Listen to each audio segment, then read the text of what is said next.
बीच का वो हमारा 6b आता है। फिर ये 4b 4b 4b, इधर भी अगर हम देखें तो इनके बीच का जो गैप है वो क्या है 6b 4b और 4b, इस प्रकार का हमें प्राप्त होगा। तो ये कहाँ से आया इसको भी हम लोग देख लेते हैं, ठीक है। तो इसके लिए हम देखेंगे अब हमारा जो मेन ये जो समीकरण है 2b 2j plus 3 centimetre inverse. अब मान लो कि हमारा ट्रांजिशन हो रहा है 0 से लेकर 2 में होगा, है ना, 1 में तो नहीं होगा। 0 से लेकर 2 में हो सकता है, 1 से लेकर 3 में हो सकता है, 2 से 4 में होगा, अगर 3 है तो किसमें होगा 5 में होगा। इस प्रकार से ट्रांजिशन होगा। तो ये +2 यानी कि ये किसके लिए है जी, स्टोक्स लाइन के लिए होगा कि नहीं, क्योंकि प्लस में हो रहा है इसमें परिवर्तन। अब ये कैसे हो ये मैंने बता दिया है ना। तो यहाँ पर अगर हमें देखना है कि यहाँ से जब यहाँ कोई अणु ट्रांजिशन होके जा रहा है तो वो हमें किस तरंग संख्या पर प्राप्त होगा, यानी इसकी जो स्पेक्ट्रल लाइन हमें प्राप्त होगी वो किस तरंग संख्या पर प्राप्त होगी। तो इसके लिए हम क्या करेंगे, इसकी जो निम्न ऊर्जा स्तर वाली वैल्यू है उसको हम J के जगह में रख देंगे। तो अगर हमारा अणु 0 से लेकर 2 में जा रहा है, ये वाला इस प्रकार से 0 1 2 3 4 है, 0 से लेके अगर दूसरे में इसका ट्रांजिशन हो रहा है तो वहां पर कौन जो लाइन हमें प्राप्त होगा ना, ये लाइन जो प्राप्त होगा ना वो कौन से तरंग संख्या पर प्राप्त होगा। इसके लिए हम क्या करेंगे, ये जो हमारी वैल्यू है प्लस वाली उसमें हम क्या कर देंगे, इसका जो निम्न ऊर्जा स्तर वाला है उसके मान को रख देंगे, यानी हम रखेंगे यहाँ पर J = 0। तो ये क्या हो जाएगा हमारा डेल E का मान क्या हो जाएगा 2b और 2 गुणित 0 प्लस 3 सेंटीमीटर का इनवर्स, यानी कि हमें क्या वैल्यू प्राप्त होगी, देखो तो 3 दूनी 6, तो 6 सेंटीमीटर इनवर्स। इसी प्रकार देखो अगर हमारा अणु का ट्रांजिशन 1 से लेके 3 में हो रहा है तो यहाँ पर हम J का मान क्या रखेंगे 1, तो 1 रख देंगे लोअर वाला वैल्यू। तो यहाँ पर क्या हो जाएगा 2 गुणित 1 प्लस 3 सेंटीमीटर का स्क्वायर। तो क्या हो जाएगा जी 10 हो जाएगा, क्योंकि 3 तो 5 और 5 दूनी 10 सेंटीमीटर इनवर्स। इसी प्रकार से अगर आप हमारे जो मॉलिक्यूल है वो 2 से 4 में इसका ट्रांजिशन हो रहा है तो J की जगह में हम लोअर एनर्जी वाली को पुट करेंगे जो कि क्या है हमारा 2 है। तो 2 गुणित 2 यानी कि 4 और ये 3 4 3 7 और 7 दूनी 14। तो इस प्रकार हमें क्या प्राप्त होगा। इसी प्रकार आप J की वैल्यू 3 रखोगे और इसको सॉल्व करोगे तो आपको क्या प्राप्त होगा 18b सेंटीमीटर इनवर्स। तो इसी को यहाँ पर वैल्यू देखो, यहाँ पर क्या होगा, ये वाला जो सबसे पहले 6b हमें प्राप्त हुआ जब हमारा मॉलिक्यूल 6b पर हमें जो लाइन है वो प्राप्त हुआ। यहाँ पर जो ट्रांजिशन हो रहा है कहाँ से कहाँ तक हो रहा है 0 से 2 में होने पर, और यहाँ पर 1 से जब 3 में जा रहा है तो हमें ये 6b पर प्राप्त हुआ जी। जब 1 से 3 में गया तो कहाँ प्राप्त होगा 10b पर प्राप्त हुआ, और जब 2 से 4 में गया तो कहाँ प्राप्त हुआ 14b में प्राप्त हुआ। आ रहा है समझ में। इसके बाद और इसको देख लो, जब यहाँ पर 3 से लेकर 5 में जाएगा तो ये हमें प्राप्त होगा 18b पर। तो आप देखिए सबसे पहला जो ट्रांजिशन है वही हमें 6b पर मिल रहा है जो कि 0 से लेकर ये जो है आपका वेव नंबर है जो कि किसमें है सेंटीमीटर इनवर्स। तो पहला 6b में मिल रहा है, उसके बाद 10b 14b 18b। तो पहले का जो गैप है वो 6b सेंटीमीटर इनवर्स है, लेकिन बाद की प्रत्येक स्पेक्ट्रल लाइन की जो गैप है वो हमें 4b ही प्राप्त होती है। इसी प्रकार से आप इधर करके देखोगे तो वो भी आपको सेम प्राप्त होगा, बस ये वाली वैल्यू आपकी किसमें आएगी निगेटिव में, क्योंकि ये एंटी स्टॉक्स है। और इसी में 3 ब्रांच या 3 लाइंस बताया गया है।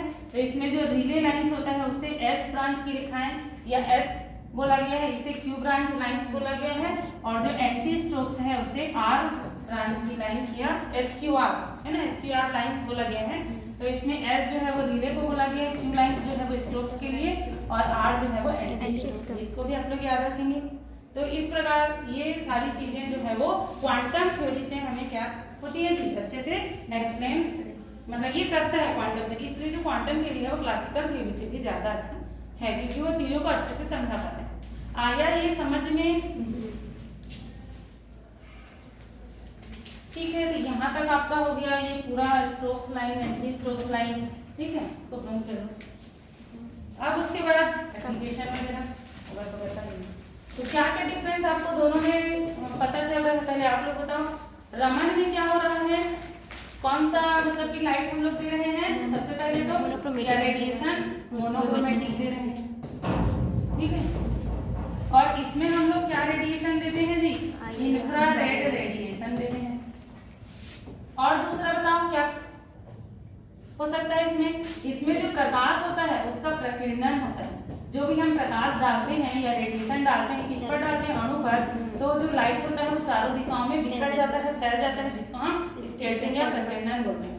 जबकि इसमें क्या होता है, जो भी हम रेडिएशन हम डालते हैं तो वो उसको क्या करता है, रेडिएशन को जो मॉलिक्यूल होता है वो अवशोषित करता है, एब्जॉर्ब करता है। ये डिफरेंस है ना दोनों में।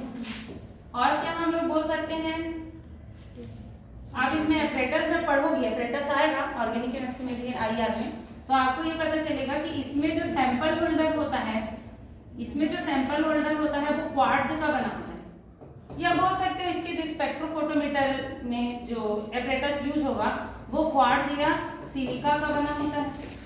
जबकि इसमें जो सैंपल होल्डर होते हैं खासकर वो सोडियम क्लोराइड या सोडियम ब्रोमाइड इसके बने होते हैं। और इसमें क्या डिफरेंस है, तो एक और सबसे इंपॉर्टेंट डिफरेंस है, इसमें जो हम सैंपल लेंगे तो उसमें हम वाटर जो होता है पानी, उसको सॉल्वेंट के रूप में प्रयोग कर सकते हैं। जैसे विलियन बनाने के लिए आप लोग पानी को यूज करते हो कि नहीं, घोलने के लिए, तो इसमें हम लोग सॉल्वेंट के रूप में पानी यूज कर सकते हैं। लेकिन आईआर में हम सॉल्वेंट के रूप में वाटर यूज नहीं करते हैं। क्यों, कारण बताओ।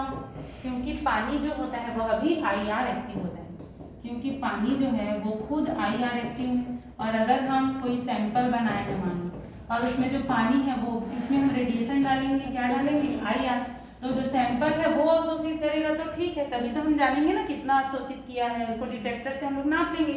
लेकिन अगर पानी भी उसको अवशोषित करेगा तो हमें कैसे पता चलेगा कि अवशोषण मतलब टोटल जो है वो किसने किया, वो जो पदार्थ जिसका हम जानना चाह रहे हैं उसने किया है, उसी का है कि पानी का है, और कितना सैंपल ने किया है और कितना पानी ने किया है। इसीलिए जो एक्टिव होते हैं जैसे कि पानी, वाटर, जो आईआर एक्टिव है खुद उसके एब्जॉर्ब करता है, ऐसी चीजों का उपयोग सॉल्वेंट के रूप में नहीं किया जाता। और हम लोग एक चीज बोल सकते हैं,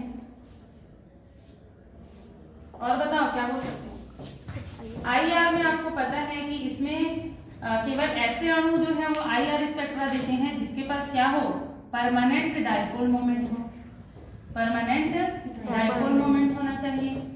जैसे कि HCl, ये सब। अगर हम H2N2 की बात करें तो ये जो है वो यहाँ पर आईआर स्पेक्ट्रा नहीं देंगे क्योंकि इनके पास डाइपोल मोमेंट नहीं होता है। लेकिन अगर हम रमन स्पेक्ट्रा की बात करें तो इसमें जरूरी नहीं है पोलर, ये पोलर और नॉन पोलर दोनों प्रकार के अणु जो है वो इसमें दे सकते हैं रमन स्पेक्ट्रा। तो इस प्रकार हम कह सकते हैं कि जो रमन स्पेक्ट्रा है वो आईआर से ज्यादा अच्छा होता है। एक और चीज इसमें लिख सकते हैं, सेंसिटिविटी, सुग्राहिता की अगर हम बात करें तो ये विधि जो होती है रमन, वो थोड़ा सा कम सुग्राही होता है, लेस सेंसिटिव होता है। जबकि ये जो होता है वो ये अच्छा होता है इस मामले में। लेस सेंसिटिव क्यों होता है, क्योंकि बहुत कम मॉलिक्यूल ही रमन स्पेक्ट्रा देते हैं, है ना। इसीलिए हम इसे एकदम सुग्राही विधि है या सेंसिटिव है नहीं बोल सकते।